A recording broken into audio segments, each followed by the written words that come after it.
E aí pessoal, tudo bem? Mais uma vez estamos aqui. Eu sou o Alisson, estamos pelo Instagram do Enfermapas Mentais e estamos aqui para dar continuidade ao assunto iniciado da semana passada sobre o sistema cardiovascular.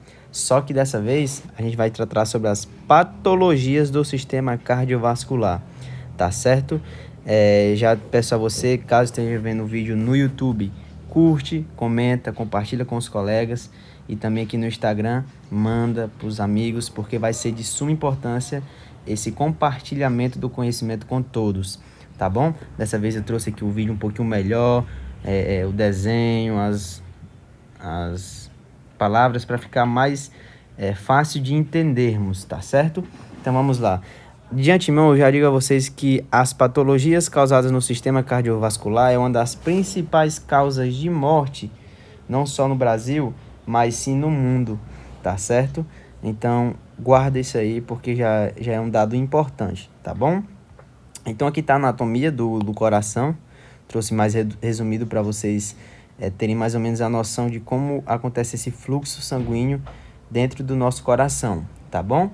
Então, vamos lá. O primeiro termo que eu quero trazer para vocês é sobre, eu vou tocar de outra cor aqui, aterosclerose e arteriosclerose, certo? Lembrando que existe uma diferença entre esses dois. Alisson, qual é essa diferença? Creio que muitos aí não conseguem identificar, mas eu vou explicar agora, tá certo? A aterosclerose, ela acontece quando há o entupimento das artérias por resíduos. Quais são esses resíduos? Gorduras, lipídios, certo? Então, acontecendo esse entupimento da artéria, acontece a aterosclerose, tá bom?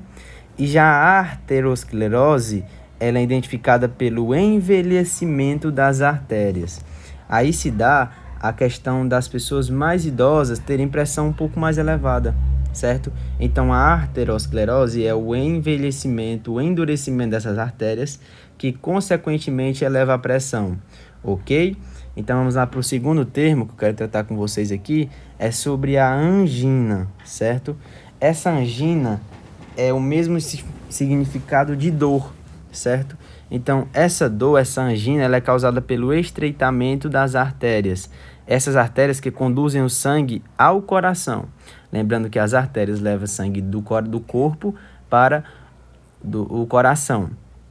Tá certo? Na verdade, elas levam sangue do coração para o corpo. Então, essas artérias, elas ficam estreitas e é aí que causa a angina. A limitação da irrigação sanguínea, ela provoca uma deficiência no suprimento de nutrientes e de oxigênio nesses órgãos, certo? A dor que é causada, ela é um sinal de que o coração está recebendo menos sangue do que precisa. Então, ok? Então, tá aí o significado da angina, certo? O próximo tema, tópico 3 aqui, é sobre o infarto do miocárdio, certo? Esse infarto do miocárdio também chamado por muitos de infarto agudo do miocárdio, ele é o infarto que significa necrose. Então, infarto significa necrose. Necrose quer dizer morte. Uma morte que não era para acontecer e aconteceu. Então, esse infarto agudo do miocárdio, ela é causada pela ausência da irrigação sanguínea que leva nutrientes e oxigênios ao coração, certo? Ele é resultado de uma série complexa de eventos acumulados ao longo dos anos. Não é algo que acontece do dia para a noite, acontece durante os anos e depois você vai sofrer as consequências. Ele geralmente está ligado a ateroma, certo? Ateroma significa placas de gordura, não se esquece disso, tá certo? E outras substâncias que se formam nas paredes das artérias. Essas placas, elas podem crescer até entupir as artérias ou se romper e liberar fragmentos que irão obstruir vasos que levam ao coração. Nesse caso, causando o infarto, tá certo? Lembrando que 1/3 das pessoas que infartam, elas não sentem a angina, sendo que a angina é uma das principais indicações do infarto, chamado de pré-infarto. Porém, 1/3 não sentem essa dor, tá certo? Então, aí está a importância de você realizar exames periódicos, saber como está a sua saúde, porque às vezes você pode estar com algum problema desse aí e nem saber, tá certo? Então vamos lá para o próximo tema, que é sobre a insuficiência cardíaca. A insuficiência cardíaca, ela também é chamada de insuficiência cardíaca congênita, tá bom? Ela é uma doença na qual o coração não consegue mais bombear sangue suficiente para o resto do corpo, ele não conseguindo suprir as suas necessidades, certo? Então o coração ele fica insuficiente, ele não consegue mandar de forma adequada esses nutrientes através do sangue para o corpo.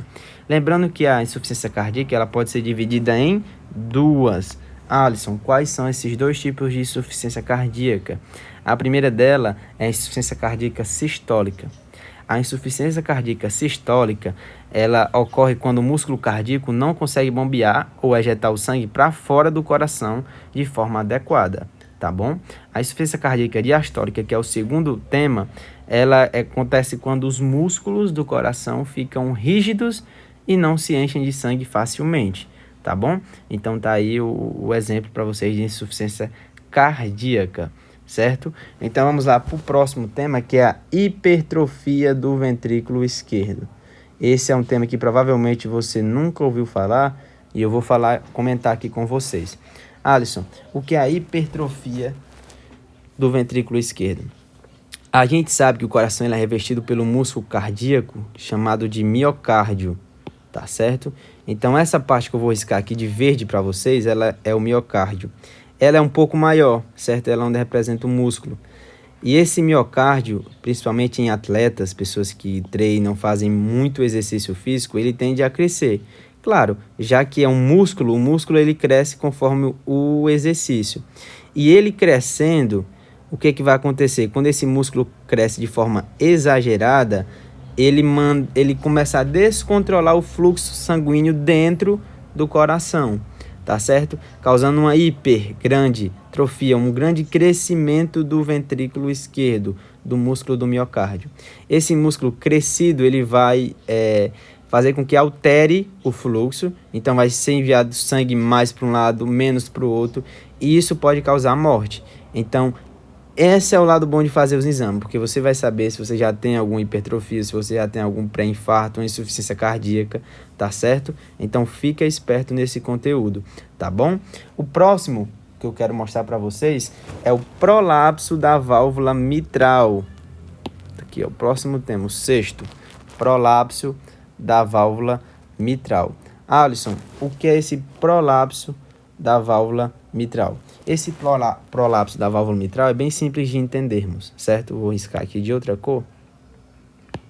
Ó, o sangue que vem do átrio esquerdo, que ele vem do pulmão cheio de oxigênio, ele vem para passar para o ventrículo esquerdo. Tá vendo aqui, ó? Vou desenhar até uma setazinha aqui para vocês ficarem melhor de entender. Então, ele vem do átrio esquerdo, entra no ventrículo esquerdo.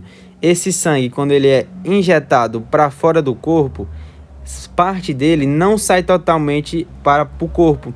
Ele volta para o átrio esquerdo, acontecendo o que chamamos de sopros cardíacos. Ele vai alterar nesse fluxo sanguíneo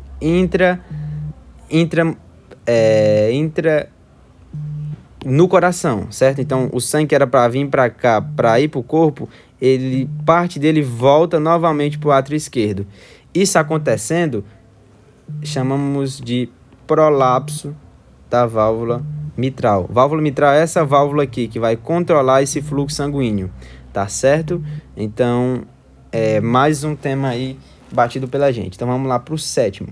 O sétimo é a comunicação intraventricular. Você pode dizer, Alisson, nunca ouvi falar de comunicação intraventricular. Mas eu vou explicar para vocês agora bem simples e vocês nunca mais vão esquecer e vão lembrar aqui do enfermapas mentais quando cair isso aqui lá na sua prova, certo? Ó, você tá vendo aqui esse espaço, vou riscar até aqui de outra cor. Esse espaço que acontece entre os ventrículos, tá de amarelo aqui, ó. Esse espaço aqui, que eu tô riscando para vocês, ó. O que acontece na comunicação intraventricular? Na comunicação intraventricular, ele rompe esse espaço, ó. Tá vendo aqui, ó? Eu até apaguei aqui para você entender. E o sangue, ele vai estar passando de um lado para o outro, de ventrículo para ventrículo. Alisson, isso é muito fácil de acontecer? Não é muito corrente, não é muito não é muito fácil de acontecer, certo? São pessoas que já às vezes nascem geneticamente com esse problema, outros desenvolvem com o tempo, né? Acontece essa comunicação intraventricular, porém pode acontecer, então cuidado, sempre faça os exames de novo falando, pode até parecer chato, mas é o certo a se fazer, para você saber se você tem alguma patologia no seu sistema cardiovascular. Então, beleza? Tá conseguindo entender? Então curte aí, comenta e manda pro colega para ele também aprender isso aqui, porque é muito importante, tá certo? Vamos lá pro próximo tema. Trombose. Alisson, o que é trombose? Já me falaram, mas eu não lembro o que é, então você vai aprender agora aqui no Enfermapas Mentais, certo? A trombose, ela também é conhecida como trombose venosa profunda, a chamada TVP. Lembra? Lembra da aula da faculdade? Então, a TVP, trombose venosa profunda. Ela é característica da formação de um coágulo sanguíneo em uma ou mais veias ou artérias localizada na parte inferior do corpo, geralmente nas pernas. Eu vou desenhar aqui para vocês entenderem melhor, certo? Alisson, por que geralmente acontece nas pernas? Então, tá aqui o coração, certo? O coração, ele envia sangue para todo o corpo, certo? Você concorda comigo que a perna, vou botar aqui perna, é o local mais longe do coração? Então, se é o local mais longe, é onde demora mais a chegada desse sangue. Então, quando o coração manda esse sangue aqui para as pernas, quando esse sangue vai voltar, ele não tem a mesma força, certo? Por que ele não tem a mesma força? Porque as pessoas que têm trombose, eles ficam com trombos. Trombos aonde, Alisson? Trombos nas pernas, principalmente na panturrilha. Você sabia que a panturrilha é considerada como o segundo e terceiro coração? A panturrilha direita e a panturrilha esquerda? Porque ao movimento de você caminhar, a panturrilha se contrai. Quando ela se contrai, ela manda sangue de volta para o coração, certo? Então, quando você tem a trombose, essa passagem de sangue das pernas para o coração, ela é dificultada. Lembrando, também pode acontecer nos braços, certo? E aí vai depender de cada situação. Então, é mais ou menos nesse nível, tá certo? Podemos pular para o próximo. Vamos lá. Embolia. Alisson, o que é a embolia? A embolia é a ocorrência de qualquer elemento estranho, no caso o embolo, à corrente circulatória, certo? Ela é transportada pela corrente circulatória e até eventualmente se detém em vasos de menores calibres, certo? Calibre. Então vamos lá. O que acontece com a embolia? Diferente da trombose, a trombose ela se coagula lá e fica lá. A embolia é diferente. A embolia ela pode ser levada para outras partes do corpo. Alisson, não entendi. Então vamos lá. A trombose a gente viu que está aqui, ó. Desenho aqui para vocês. A embolia ela pode ser levada para outros órgãos. Por exemplo, o pulmão. Você já ouviu falar sobre a embolia pulmonar? O que acontece na embolia pulmonar? Esses êmbolos que formam nos vasos sanguíneos, eles são levados até o pulmão e causando problemas pulmonares como a embolia pulmonar. Pode acontecer em outros órgãos? Sim. Isso é tema de outros assuntos que a gente vai estar estudando aqui no nosso Instagram e no nosso YouTube, tá certo? Então vamos lá para o próximo conteúdo. Arritmias cardíacas. As arritmias cardíacas é qualquer alteração no ritmo da batida do coração. Tá vendo como é fácil? Ou seja, quando o coração ele não bate da forma certa, acontece uma arritmia. Lembrando que ele pode fazer com que ele bata mais rápido, como também pode bater mais lento. Simplesmente é uma batida fora do ritmo, certo? A gente sabe que existem dois movimentos, a sístole e a diástole. Então, quando esses movimentos que controlam o fluxo sanguíneo estão alterados, forma a arritmia cardíaca, certo? A frequência de batimento cardíaco em minutos, só lembrando aqui para vocês, em um adulto é de 60 a 100 batimentos por minuto. Então, esse é o ideal para que não ocorra as arritmias cardíacas, certo? Lembrando que ela pode ser benigna ou maligna, não esquece disso. As arritmias cardíacas benignas, elas são aquelas que não alteram a função e o desempenho do coração, e elas não trazem maiores riscos de mortes. Já a arritmia que pode causar o risco de morte, a maligna, elas pioram com o esforço ou com o exercício e podem levar à morte. Então, cuidado, se cuida, porque isso é muito comum acontecer, principalmente em pessoas que são sedentárias, não se alimentam bem, principalmente essa questão da trombose. Lembrando que a trombose também pode ser causada por anticoncepcionais. E tem todo esse estudo por trás que a gente pode estar ajudando depois aqui no nosso Instagram, tá certo? Então, o último tema que eu quero trazer aqui para vocês, para o vídeo não ficar muito longo, é a hipertensão. Alisson, o que é hipertensão? Hiper, grande, tensão já normal. Então, fica grande tensão aonde? Nos vasos sanguíneos. Então, essa hipertensão arterial, ela é uma doença crônica, em que a pressão sanguínea nas artérias se encontra constantemente elevadas, tá certo? A doença, geralmente, ela não causa sintomas, tem pessoas que são sintomáticas. No entanto, a longo prazo, é um dos principais fatores de risco para uma série de doenças graves, não se esquece.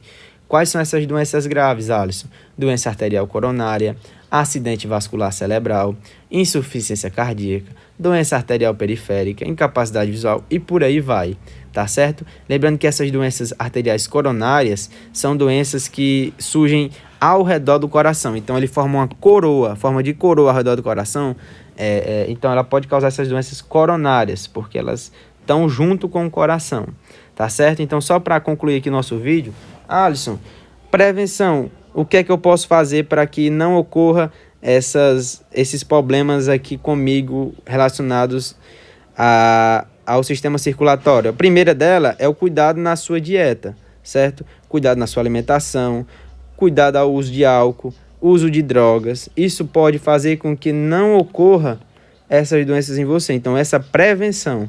E os fatores de risco são pessoas obesas, pessoas que consomem muito álcool, sedentárias, uso de tabaco, todas aquelas que você pode fazer como prevenção. Fazer exercício físico, tomar cuidado, você que já tem essa doença, na medicação, e sempre ao médico. Então, isso vai ajudar você a se sair bem diante dessas doenças, tá bom? Então, só lembrando aqui que a gente vai estar postando o vídeo também no YouTube e o Enfermar Mentais. Então, já segue, se você gostar, curte e manda para os colegas, tá bom? Então, bom dia para você, boa tarde, depende do horário que você está vendo esse vídeo, e até o próximo.